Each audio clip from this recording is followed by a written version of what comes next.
Hej, skończyłam już omawiać krótkie filmy, mam nadzieję, że wam się podobały, że wszystko chociaż troszeczkę jest bardziej rozjaśnione i zrozumiałe. Ewentualnie jest też opcja, że macie jeszcze więcej pytań w waszych głowach i to jest całkiem prawdopodobne. Pojawiło się bardzo dużo komentarzy z pytaniem, czy omówię Boy Meets Evil. I tak, omówię, mimo że to jest głównie choreografia, to po omówieniu właśnie tych wszystkich krótkich filmów i po przeczytaniu Demiana wszystko wydaje się bardziej sensowne i zrozumiałe, więc zaczynamy.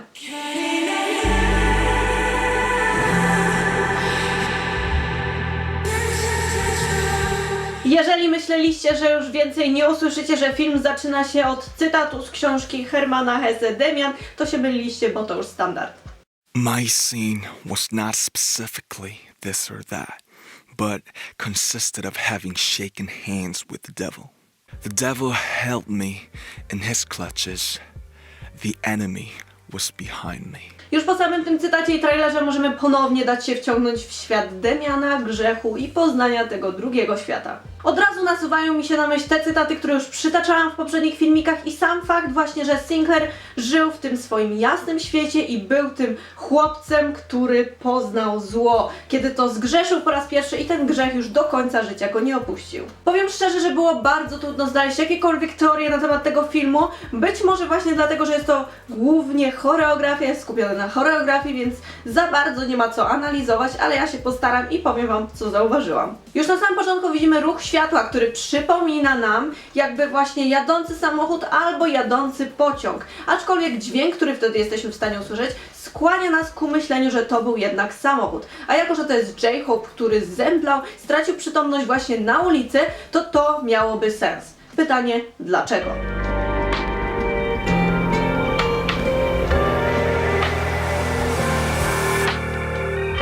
Nie jestem jakimś wybitnym znawcą choreografii i postaram się jakkolwiek to zinterpretować i nie rozwodzić się za dużo nad umiejętnościami tanecznymi Hosoka i jego ogólną perfekcją, tylko właśnie postaram się na to spojrzeć z zupełnie innej strony. Co prawda tekst wydaje się tutaj ważniejszy i moim zdaniem ta choreografia jest jego uzupełnieniem i wizualizacją. Hosok znajduje się w ciemnym pomieszczeniu i od razu widać, że ważną rolę odgrywa tutaj i światło, i kolorowy dym i niektóre jego ruchy przypominają właśnie jego solo, czyli mama i to jakby opętanie. Jak zawsze mamy dwa sposoby interpretacji, czyli pierwszy taki ogólny, wers po wersie, który zamierzam zrobić i drugi to jest interpretacja pod kątem Demiana, co zawsze jest ciekawe, ale zacznijmy od początku.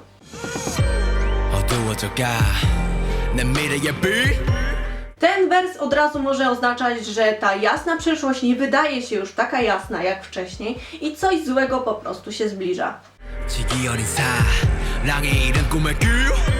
Ten fragment z kolei oznacza, że poświęcając się miłości, poświęcamy także nasze marzenia i zbaczamy z drogi do ich spełnienia, szczególnie jeżeli to jest tak zwana szczenięca miłość, która często nie jest miłością na całe życie i jest po prostu irracjonalna. Ewentualnie może to właśnie oznaczać, że miłość staje nam drodze do spełnienia marzeń.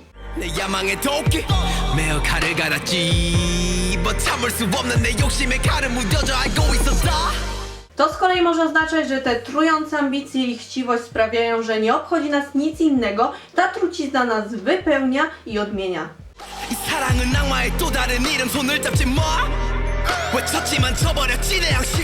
Miłość czasem bywa toksyczna i mimo, że o tym wiemy, to nadal w niej trwamy. Z jednej strony tego chcemy, z drugiej strony tego nie chcemy, czyli zdradzamy w jakimś stopniu nasze sumienie i robimy coś wbrew rozsądkowi.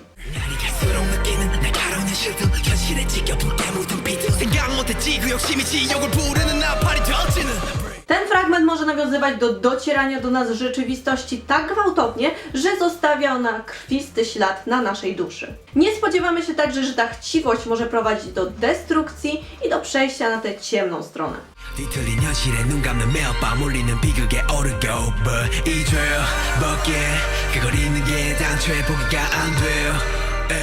To z kolei może świadczyć o pojawiających się co noc koszmarach, tej zniekształconej rzeczywistości spowodowanej właśnie popełnieniem tego grzechu i żeby uwolnić się od tego grzechu, musimy o tym zapomnieć.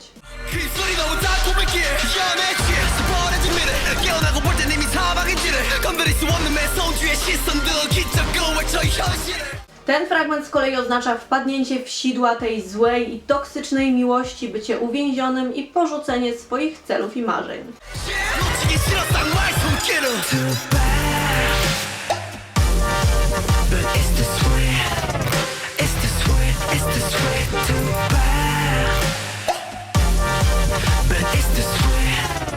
Ten grzech i ta miłość była także bardzo kusząca, więc nie potrafimy przestać. To zło jest także rozkoszą. Ten sam tekst powtarza się już do samego końca tego trailera, aczkolwiek w pewnym momencie widzimy, że J-Hope ma skrzydła. Tak samo miał skrzydła w swoim krótkim filmie, aczkolwiek to może być bezpośrednim nawiązaniem zarówno do Abraxasa, jak i do upadłego anioła. A wszyscy dobrze wiemy i o tym już mówiłam wcześniej, aniołowie upadają w momencie, kiedy sprzeciwiają się Bogu i grzeszą. Jeżeli natomiast chodzi o nawiązanie do książki Hermana Hesse Demian, to po pierwsze odsyłam do filmiku, w którym już mówiłam o solo J-Hope'a, czyli Mama, a po drugie moim zdaniem jest to nawiązanie do miłości Sinclaira do Ewy. Tym bardziej tworzy to spójną całość właśnie dlatego, że jest to J-Hope, a jego solo miało tytuł Mama i w tym solo pojawiła się Ewa, a jak już dobrze wiecie, Ewa była matką Demiana. I tutaj standardowo znalazłam cytat po prostu idealny.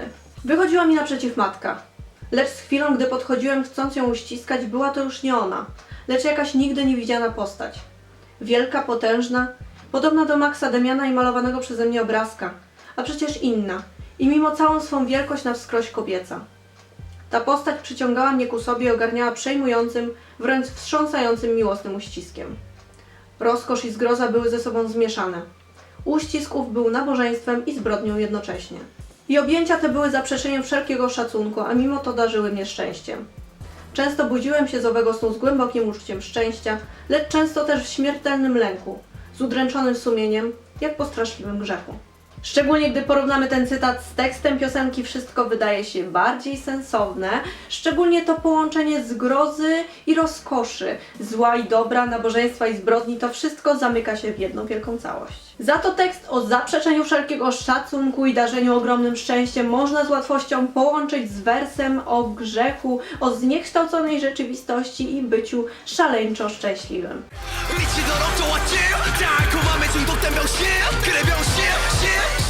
Cały tekst można przypisać do Demiana i do uczuć, jakie Sinclair żywi do Ewy, ale nie tylko do Ewy, bo w książce jest opisany także popęd, który Sinclair zaczyna odczuwać w momencie, kiedy wchodzi w tę dorosłość i on jest właśnie określany jako ten zły i ten grzech. Nadeszły lata, w których ponownie dokonać musiałem odkrycia, że we mnie samym tkwi pierwotny popęd, który w tym dozwolonym, jasnym świecie musi się przytajać i ukrywać.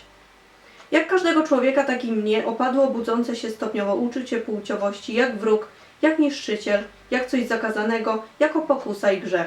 Szczerze powiedziawszy, nie mam pojęcia, czy powinnam interpretować te teksty z Wings, czy pod kątem takim bardziej ogólnym, czy może bardziej pod kątem książki, bo i tutaj pasują idealnie. Na przykład First Love Shugi pasuje zarówno do niego samego, jak i właśnie do Demiana. Awake też ma bardzo dużo symboli, ma bardzo duże znaczenie, więc interpretacja tak naprawdę zależy od Was samych. A skoro nadal jesteśmy przy omawianiu Wings, to cofnę się jeszcze troszeczkę do trailera, w którym dzieje się tak dużo, że tak naprawdę nie wiemy, na czym skupić wzrok. Mamy Jungkooka na huśtawce, co od razu nawiązuje do Blood, Sweat and Tears, bo on tam był na huśtawce, był Ikarem. Ta huśtawka wraca bez Jungkooka, jest na niej tylko płomień ognia, co z kolei może oznaczać właśnie to, że na tych woskowych skrzydłach wzniósł się ku niebu, wzniósł się ku słońcu, czyli tej ognistej kuli i niestety skrzydła się stopiły i spadł. Czyli jakby ta pokusa wygrała, ten ogień wygrał i go pochłonął. Widzimy Shugę leżącego na ziemi, obok niego jest spalone pianino, a za nim w tle jest las, który od razu może nam się kojarzyć z Edenem. Jednak Shuga jest poza tym lasem jakby, co może oznaczać właśnie, że zgrzeszył, ten ogień go pochłonął i został wygnany z tego raju. Jimin leży na trawie, co znowu nam się kojarzy właśnie z rajem, z Edenem, ma w dłoni jabłko, ma też zawiązane oczy, związane ręce, jest jakby spętany, uwięziony, nie może się uwolnić od tego grzechu. J-Hope'a widzimy w otoczeniu strzał i ponownie widzimy Pietę, natomiast na ziemi widnieją jakby kałuże czegoś, co wygląda jak krew i tutaj też możemy uznać, że J-Hope przegrał jakby walkę z tym grzechem, a jeżeli chodzi właśnie o Pietę i tak dalej, możemy też uznać, że właśnie chodziło o miłość do matki. Jin znowu stoi przed czymś, co wygląda jak tafla wody i moim zdaniem powinno być to lustrem, aczkolwiek tutaj może chodzić o to właśnie, że naruszone pokazuje inny, zupełnie inny obraz, czyli nie widzimy samych siebie, tylko widzimy kogoś zupełnie innego. Jimmy unosi się nad ziemią i te wstążki jakby znikają, widzimy V, widzimy Rap Monstera w otoczeniu rozbitego lustra, widzimy J-Hope'a w otoczeniu strzał i także Jungkooka, który ponownie, co już widzieliśmy w Blood, Sweat and Tears, zlizuje wosk palców, a jako że po chwili widzimy także jabłko, to mamy potwierdzenie, że to właśnie chodzi o to zło, o ten grzech. Następnie dzieje się bardzo dużo i bardzo szybko, bo widzimy te elementy jakby opętanej choreografii. Nagle J-Hope unosi się nad ziemią, Jean całuje swoje odbicie, co, jeżeli zakładamy, że Jean jest Sinclairem, ma właśnie odniesienie w książce Demian. Obraz zostaje zalany czarną farbą, co już mieliśmy okazję zobaczyć na przykład w filmiku Jungkooka i nagle w przeciągu kilku sekund widzimy bardzo dużą ilość symboli, bo na przykład V wyrastają skrzydła, ponownie widzimy zielony dym, motyle, uwięzienie i znowu test Roszaka, czyli ten psychologiczny, który widzieliśmy w filmiku Jimina, czyli wszystko dzieje się po prostu nagle, czyli trailer idealny. Z tego filmiku i tych wszystkich innych filmików możemy wyciągnąć jeden konkretny wniosek, czyli to, że to właśnie V i Jean są tak jakby najważniejsi. Możemy założyć od razu, że to V jest tym Abraxasem, ponieważ wyrastają mu te skrzydła, jest tym złym, aczkolwiek Abraxas był bogiem, który jednoczył zarówno pierwiastek dobra, jak i zła i po prostu te morały jakoś tam przepływały razem z tym dobrem, więc wszystko było jakby w jednym Bogu. Jeżeli chodzi o Jeana, to pod koniec tego trailera widzimy, jak zostaje on jakby zamieniony w rzeźbę. Ręka mu odpada, jak wszyscy dobrze wiemy, wszystkie stare rzeźby nie miały rąk. Jako że Jean żył wcześniej w takim właśnie niewinnym, dobrym, jasnym świecie i ta rzeźba, ten Jean nagle pęka, może to właśnie oznaczać, że ten grzech go wypełnił, ten grzech rozrywa jego duszę na kawałki i po prostu on przechodzi jakby na tą złą stronę, jest wyniszczony.